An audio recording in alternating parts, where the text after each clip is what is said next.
Olá pessoal, meu nome é Natália Puente, completo nesse ano 3 anos de atuação na área do direito à saúde médica e hospitalar e estou aqui hoje para contextualizar a responsabilização civil dos profissionais da saúde e entidades hospitalares.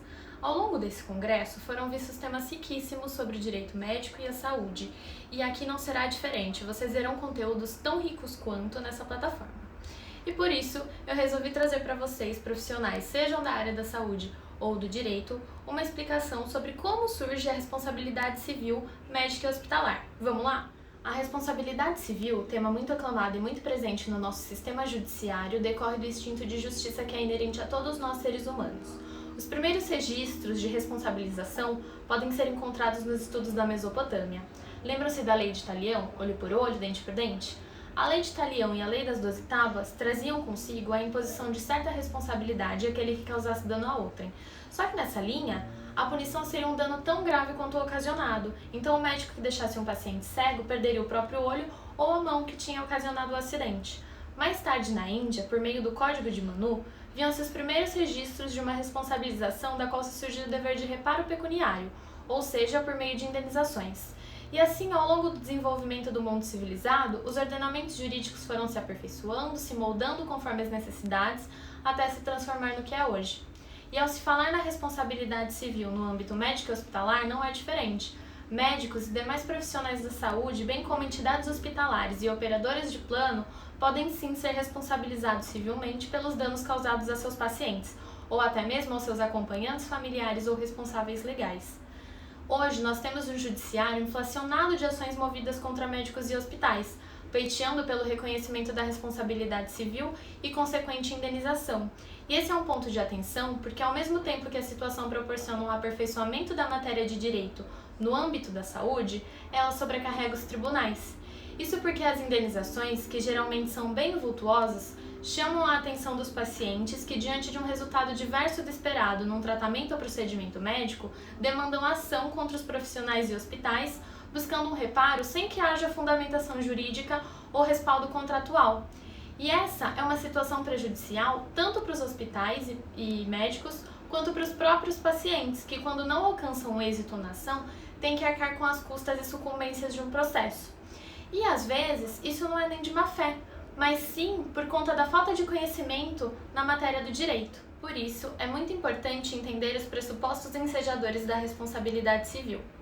São elementos da responsabilidade civil a conduta, o dano, o nexo causal e um dos mais importantes para o reconhecimento do erro médico, a culpa.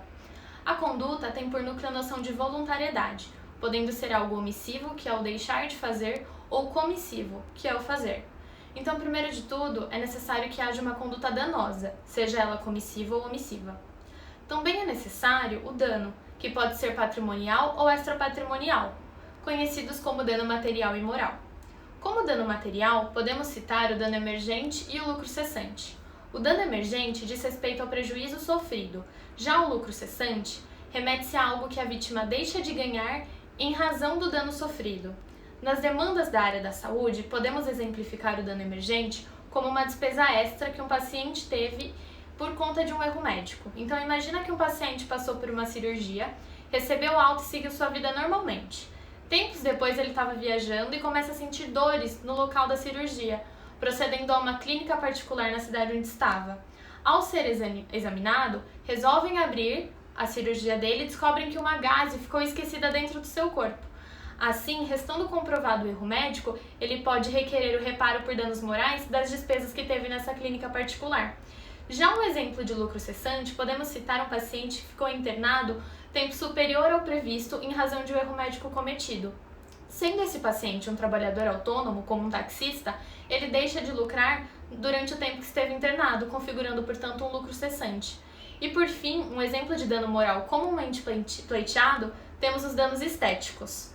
Bom, se houve uma conduta e um dano, é necessário que haja entre ambos um nexo de causalidade, ou seja, o dano deve decorrer da conduta cometida. Essa ligação é um elemento indispensável dentro do tema da responsabilidade civil, vez que o dever de indenizar se inicia quando há relação entre a conduta e o dano.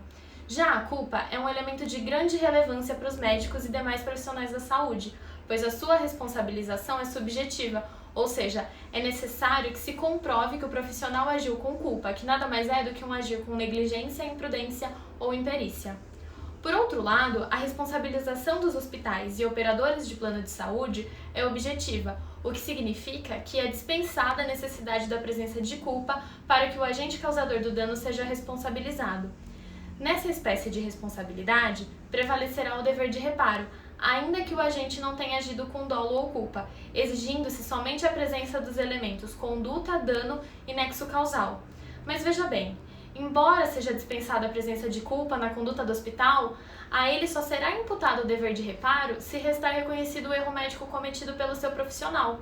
Concorda? Assim, diante dos requisitos necessários, é importante destacar que nas ações de erro médico é comum a nomeação de perito para a produção de provas, viabilizando por meio do laudo pericial pontos de grande relevância para o julgamento, se há indícios de culpa, se de fato houve erro médico ou se a conduta foi exercida dentro do que prevê e espera a literatura médica. E assim, ao se falar na responsabilização civil decorrente do erro médico, é importante dizer que o erro médico pode, por vezes, causar prejuízos irreparáveis ao paciente, como um dano estético, como a perda parcial de uma função ou movimentação de um membro, ou até mesmo causar a morte. Daí a importância de que haja uma efetiva legislação e judicialização sobre o assunto. Porém, é importante saber que o médico não tem a obrigação de curar o paciente, mas sim de lhe oferecer o melhor tratamento, embasado tecnicamente, de modo a zelar pela sua vida enquanto o paciente estiver sob sua responsabilidade. Isso porque a obrigação atribuída ao médico é obrigação de meio, ou seja, o médico deve se utilizar da melhor técnica e tratamento levando em consideração a necessidade do paciente.